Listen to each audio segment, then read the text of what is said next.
Hello friends, welcome to An Academy. This is me, Dr. Siddharth Arora. Friends, right now, बिल्कुल absolutely straight off the oven is a current affair जो आपको जानना बड़ा जरूरी है.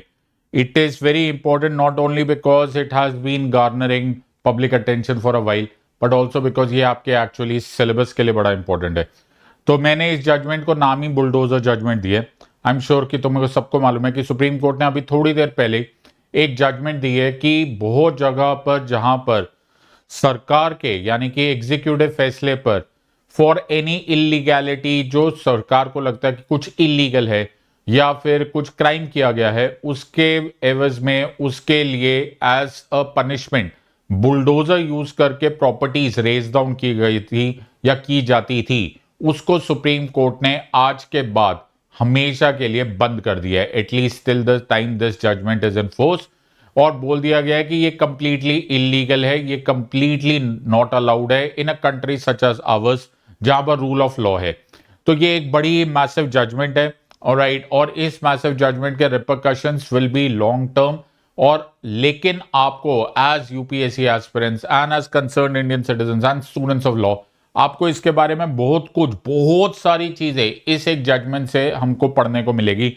So make sure that you watch this video till the end समझने की कोशिश करो बिकॉज ये एक्चुअली एक ऐसी जजमेंट है जिसमें से बहुत सारे स्निपेट्स अगर आप निकाल के देखोगे so it will have direct bearing on your syllabus make sure that you do this and figure out how will you connect this judgment and the parts that are being discussed in this judgment in your answer तो मैं time pass नहीं कराना चाहता मैं चाहता हूं कि तुम लोग सीरियसली पढ़ो इसीलिए इसका अब मैं इसमें ज्यादा उसमें टाइम पास करूंगा ही नहीं हमारा पॉइंट यहां पर है हम इसको बुलडोजर जजमेंट बोलते हैं and let's try and understand what has happened in this judgment so the long and short of this okay credit given to live law okay वहां पर ये से मैंने वहां से ये स्निपेट निकाला है ब्रेकिंग न्यूज है bulldozer reminds us of lawlessness Supreme Court says properties can not be demolished merely because of criminal accusations and convictions no more bulldozers stop कर दिए गए क्या कर दिया गया है ये किसको रोक दिया गया है ये एग्जीक्यूटिव को सरकार को रोक दिया गया है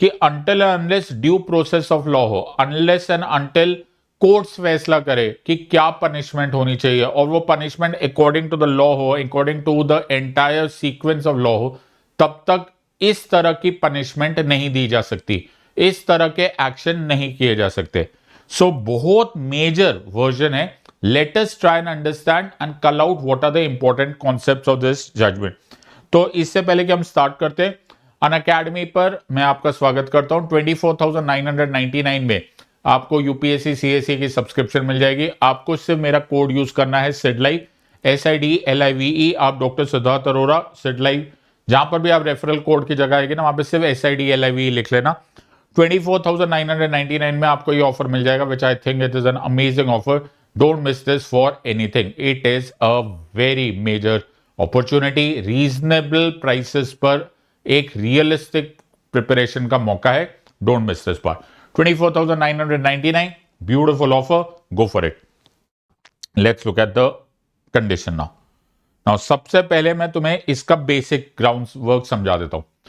In the context of polity, in the context of constitution, हमारे यहां पर एक कॉन्सेप्ट होता है जिसे बोलते हैं separation of power what is separation of power उसके बिना पूरा का पूरा स्ट्रक्चर हिल जाएगा सी बैक इन द डे बहुत साल पहले राइट आई थिंक सेंचुरीज की बात की जाए साल तो नहीं बोलना चाहिए तब होता क्या था कि सारी शक्तियों का केंद्रीयकरण होता था there was centralisation of power it was in one authority आमतौर पे वो राजा एम्परर शहंशाह जहांपना जो मर्जी वर्ड यूज कर लो उसमें था so it was way back कि एक ही के पास सारी पावर हुआ करती थी वही कार्यपालिका भी था वही विधायिका भी था वही फैसला भी करता था इन अदर वर्ड्स वही एग्जीक्यूटिव भी था वही लेजिस्लेटिव भी था वही जुडिशरी भी था जब इस तरह की कॉन्सेंट्रेशन ऑफ पावर होती है ना तो जिसके पास वो कॉन्सेंट्रेशन ऑफ पावर होती है वो इसका ना चाहते हुए भी ना वो हो ही जाएगा कि वो इसका मिसयूज करेगा वो उसका दुरुपयोग करेगा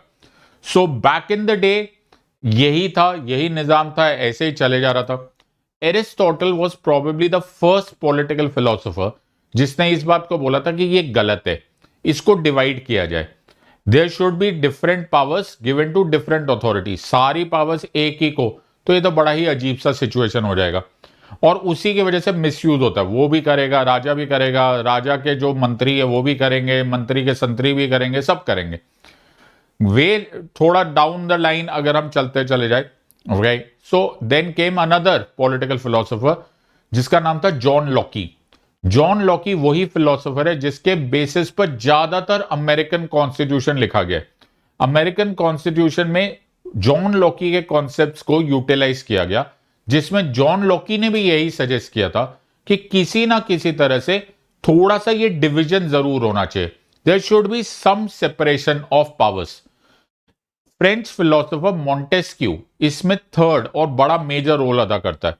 मॉन्टेस्क्यू वो पहला ऐसा पर्सन था या फिलोसोफर था जिसने इसको सिर्फ थ्योरेटिकली ना बोल के एक्चुअली डिवाइड कर दिया कि there shall be 3 organs of the state, 3 parts होंगे।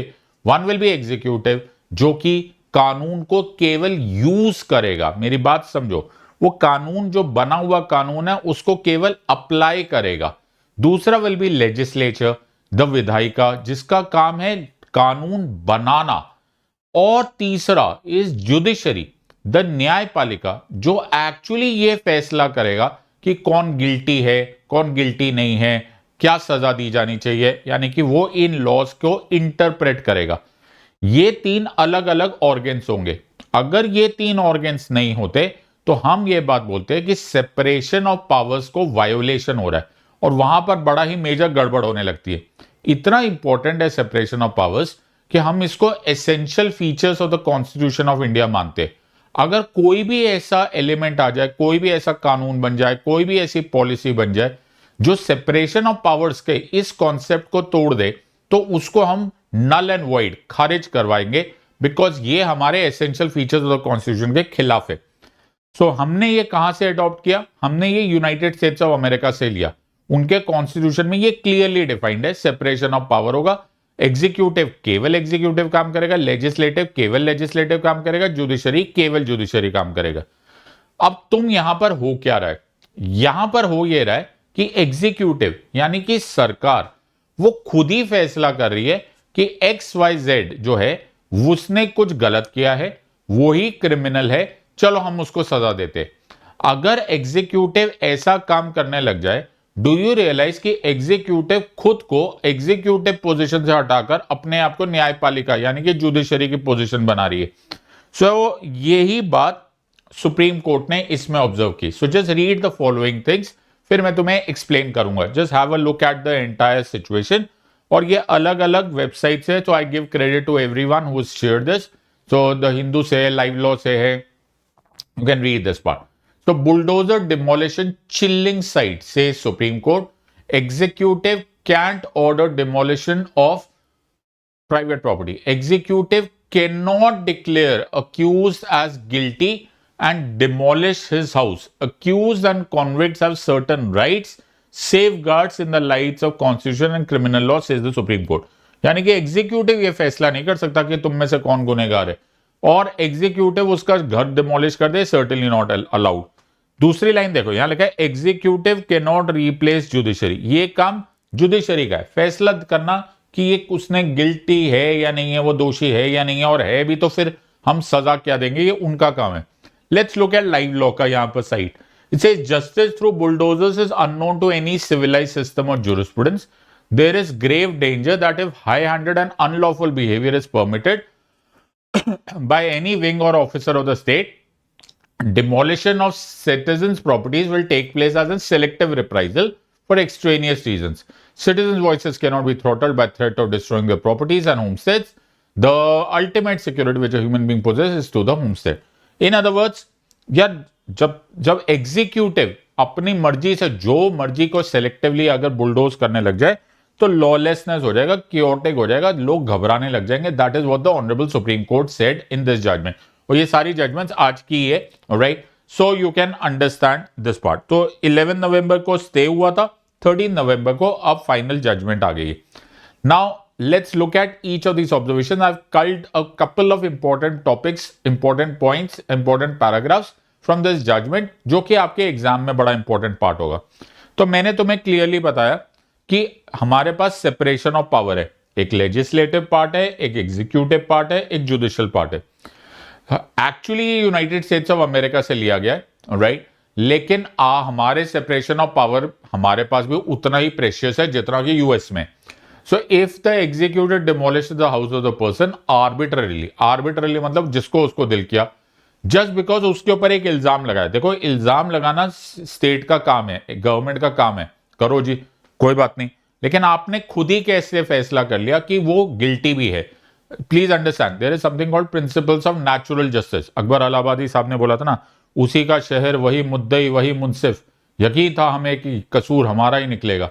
द पॉइंट यहां पर यह है कि अगर आप इस तरह से सिचुएशन में बनोगे कि मैं खुद ही इल्जाम लगा रहा हूं and I set my self at the जजेस टेबल, तो ये तो प्रिंसिपल्स ऑफ नेचुरल जस्टिस के खिलाफ हो जाएगा ना, ये तो जायज नहीं रहेगा। मैं तो ऑब्वियसली अपने फेवर में ही मार्क्स दूंगा।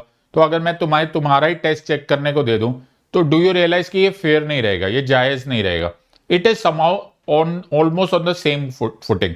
सो we can draw a parallel from that कि सरकार ने खुद ने एक बोला कि यार ये XYZ जो है, इसके ऊपर हम इल्जाम लगा रहे हैं, ये इलीगल या फिर जो मर्जी कर रहा है, गलत है, क्रिमिनल एक्टिविटी की है, और हम खुद ही फैसला कर रहे हैं कि ये गलत है, और तो इसका घर तोड़ दिया जाए।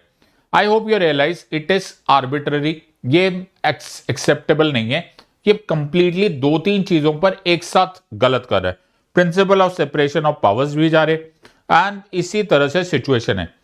Adjudicatory functions are entrusted to the judiciary, मतलब ये जुडिशरी का काम होता है, ये फैसला कोर्ट्स का काम होता है और किसी का काम नहीं है। Executive can not replace the judiciary in performing its core function, यानी कि कार्यपालिका, सरकार को बोलो अपना काम करेंगे, वो जुडिशरी का काम क्यों कर रहे। तो तुम्हें ऐसा मन में आ रहा होगा कि यार एग्जीक्यूटिव से इतना घबराहट क्यों है, राइट? क्यों हम सरकार पे या इस तरह का ट्रस्ट नहीं करते हैं? द पॉइंट यहां पर है कि नंबर वन, मैंने तुम्हें पहले ही बताया कि ये on the basis of logic ही गड़बड़ है कि मैं खुद ही इल्जाम लगा रहा हूं, मैं खुद ही फैसला कर रहा हूं। दूसरी बात है कि दूध का जला छाछ को भी फूंक मार मार के पीता है।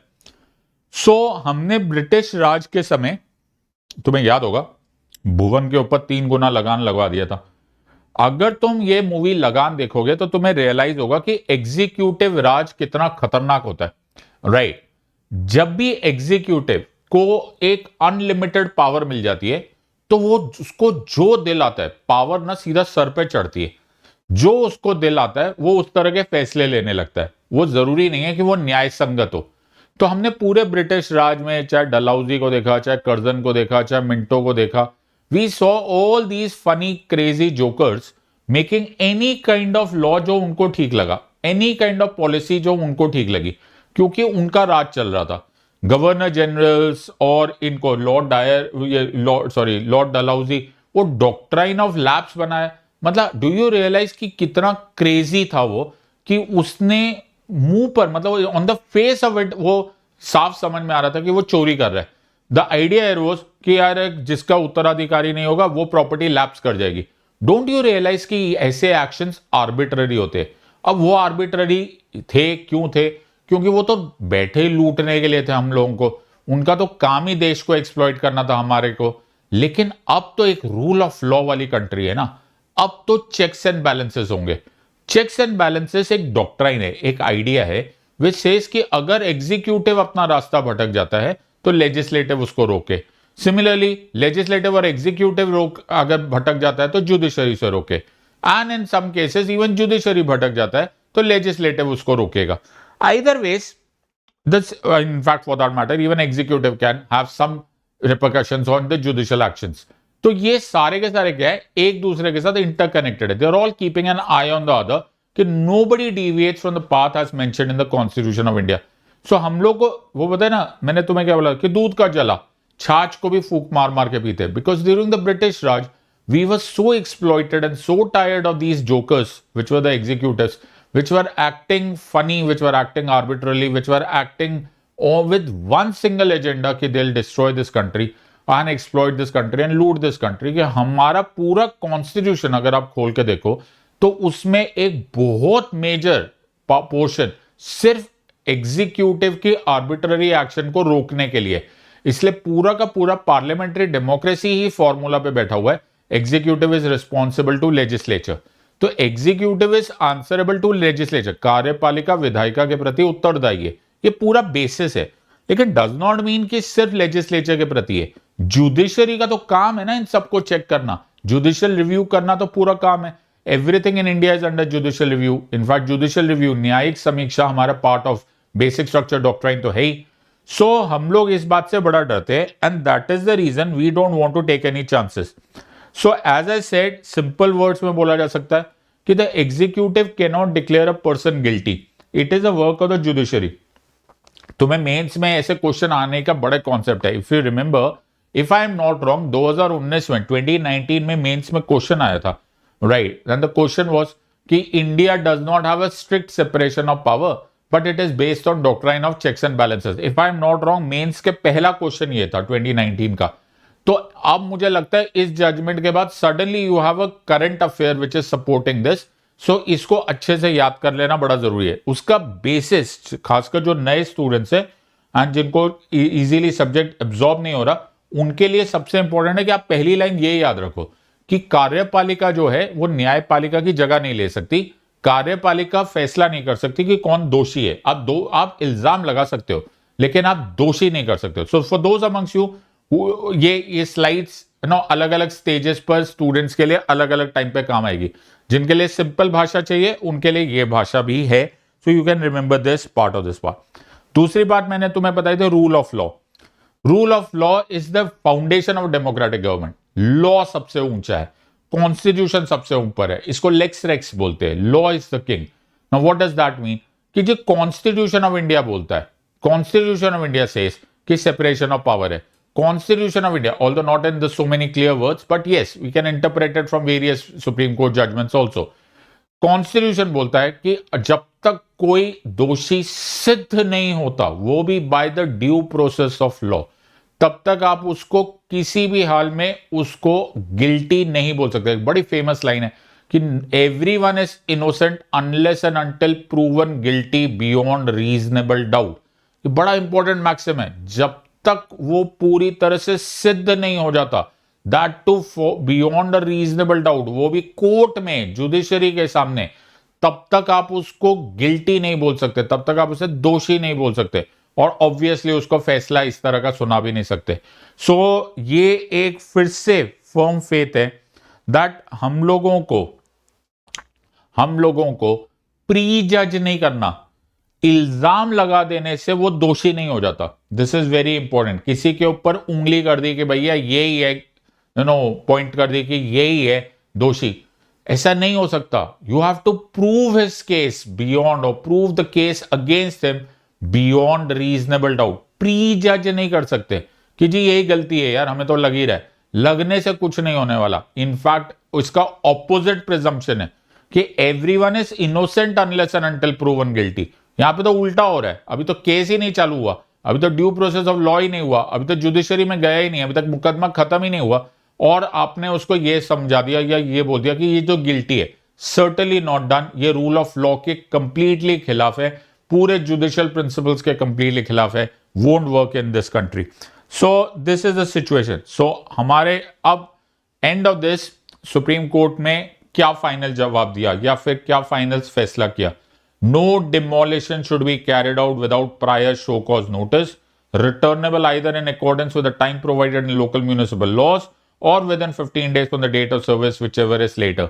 तो बोला कि आज के बाद आपको पूरा ड्यू प्रोसेस ऑफ लॉ करना पड़ेगा। कुछ भी इलीगल अगर आपको लगेगा तो आप अपने लोकल म्यूनिसिपल लॉज के अनुसार उसको एक नोटिस देंगे। नोटिस देने का मतलब होता है कि उसको मौका मिले कि वो अपनी बात रख सके। प्रिंसिपल्स ऑफ नेचुरल जस्टिस, ओडी ऑल्टरम पार्टम, हियर द अदर साइड, ये सब कुछ एक्चुअली तुम्हारा सिलेबस है, राइट। ये सारी चीजें हम पढ़ते हैं बहुत डिटेल में क्लासेस में। सो ये इंपॉर्टेंट क्या है कि ये या तो लोकल लॉज के अनुसार जितना भी टाइम पीरियड है, या 15 दिन, विच एवर इज लेटर। 15 दिन में मतलब तुम्हें जवाब देना है कि तुम दोषी क्यों नहीं हो या तुमने कुछ गलत क्यों नहीं किया। All of this must be answered ASAP। अगर तुमने ये नहीं किया तो you have no right under the sun to demolish a property.